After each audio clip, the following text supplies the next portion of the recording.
ആവശ്യമായ നിലപാടുകൾ സ്വീകരിക്കേണ്ട ഇന്ത്യയിലെ കേന്ദ്ര ഭരണകൂടം നിശക്തമായ നിലപാടാണ് ഇക്കാര്യത്തിലെല്ലാം സ്വീകരിച്ചത്.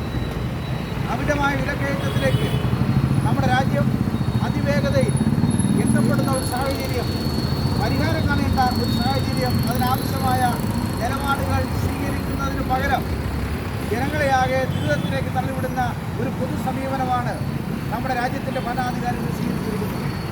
കഴിഞ്ഞ ദിവസം വാണിജ്യ ആവശ്യത്തിന് വേണ്ടി ഉപയോഗിക്കുന്ന സിലിണ്ടറിൻ്റെ വില ഒറ്റയടിക്ക് 993 രൂപയുടെ വർധനവാണ് കേന്ദ്ര ഗവൺമെൻറ് വരുത്തിയത്.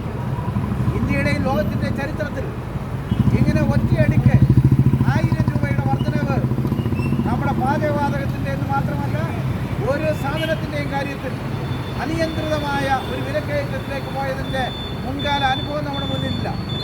നാടിലാകെ വിലക്കയറ്റം നേരിടാൻ കഴിയാതെ ജനജീവിതം വല്ലാത്ത ദുസ്സഹമാവുകയാണ്.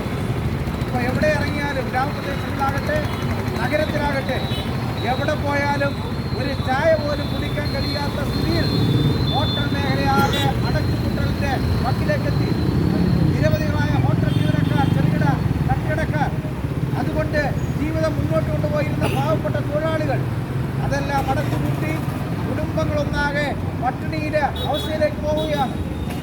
1000 രൂപയുടെ വർധന വരുത്തിയപ്പോൾ വാണിജ്യാവശ്യത്തിന് വേണ്ടി ഉപയോഗിക്കുന്ന പാചകവാതകത്തിൻ്റെ വില ഏതാണ്ട് 3200 രൂപയായി ഈ കേരളത്തിൽ വർദ്ധിച്ചു. നടപടികൾ സ്വീകരിക്കേണ്ട ഭരണാധികാരികൾ ഒരു നിലപാടുകൾ സ്വീകരിക്കുന്നില്ല.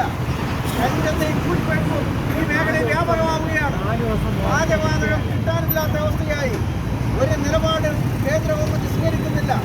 പെട്രോളിയം രംഗത്ത് നിൽക്കുന്ന കമ്പനികൾ ഇഷ്ടംപോലെ വിലക്കയറ്റം നടത്തുമ്പോൾ, ഇഷ്ടംപോലെ കരിഞ്ചന്തയും പൂഴ്ത്തിവയ്പ്പും പ്രോത്സാഹിപ്പിക്കുമ്പോൾ, അമിതമായ വില ഈടാക്കുമ്പോൾ നിസ്സംഗമായ നിലപാടുകൾ സ്വീകരിക്കുകയാണ് നമ്മുടെ കേന്ദ്ര ഗവൺമെൻറ്. മലയാളിയാണ് കേന്ദ്ര പെട്രോളിയം വകുപ്പ് സഹമന്ത്രി സുരേഷ് ഗോപി. അദ്ദേഹത്തിന് ഈ കാര്യങ്ങളൊന്നും ശ്രദ്ധിക്കാനുള്ള സമയമില്ല.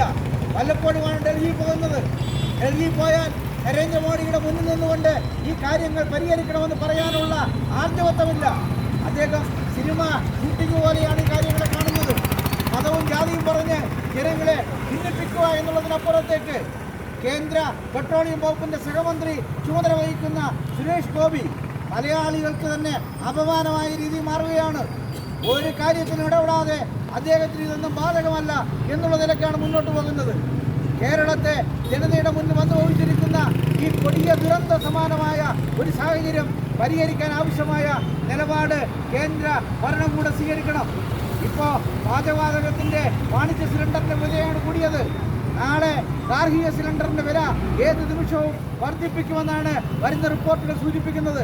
ഇപ്പോഴേ അത് കിട്ടാനില്ലാത്ത സാഹചര്യത്തിൽ നിൽക്കുമ്പോൾ തന്നെ അതിൻ്റെ വില വർദ്ധിപ്പിക്കാനുള്ള അണിയറ നീക്കങ്ങൾ കേന്ദ്ര ഗവൺമെൻറ് നടത്തുകയാണ്. 300 രൂപയ്ക്ക് പാചകവാതകം വിതരണം ചെയ്യുമെന്ന് പ്രഖ്യാപിച്ചാണ് 2014 നരേന്ദ്രമോദി അധികാരത്തിൽ വന്നത്.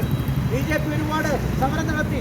50 രൂപയ്ക്ക് പെട്രോളും ഡീസലും വിതരണം ചെയ്യുമെന്ന് ജനങ്ങളോട് പറഞ്ഞു. ജനങ്ങളെ കപട വാഗ്ദാനം നൽകി കബളിപ്പിച്ച് ഭരണാധികാരത്തിൽ വന്നവർ ഒരു ദുരന്തം പോലെ ഈ നാട് വിലക്കയറ്റത്തിൻ്റെ ഈ കെടുതിയിലേക്ക് വലിച്ചെറിയുമ്പോൾ അത് പരിഹരിക്കാൻ ആവശ്യമായ നിലപാടുകൾ സ്വീകരിക്കണം എന്നാവശ്യപ്പെട്ടുകൊണ്ടുമാണ് കമ്മ്യൂണിസ്റ്റ് പാർട്ടി ഈ പ്രക്ഷോഭത്തിലേക്ക് പോകുന്നത്. തെരഞ്ഞെടുപ്പ് കഴിയുന്നതുവരെ വില വർധനവ് വരാതിരിക്കാൻ ശ്രദ്ധിച്ചു. വോട്ട് കുറയുമെന്ന് കരുതി. തെരഞ്ഞെടുപ്പ് കഴിഞ്ഞപ്പോൾ തനി നിറം പുറത്തു വന്നിരിക്കുകയാണ്. ആ ഇഷ്ടാനുസരണം വില വർദ്ധിപ്പിക്കാനുള്ള സാഹചര്യം ഉണ്ടാക്കുകയാണ്. പെട്രോളും ഡീസലും പാചകവാതകവുമെല്ലാം കിട്ടാക്കനിയായി നമ്മുടെ നാട്ടിൽ മാറുമ്പോൾ ഭരണാധികാരികൾക്കൊരു ബാധ്യതയുണ്ട്. അത് ജനങ്ങളുടെ ജീവിത പ്രശ്നങ്ങൾക്ക് പരിഹാരം കാണുക എന്നുള്ള ബാധ്യതയാണ്.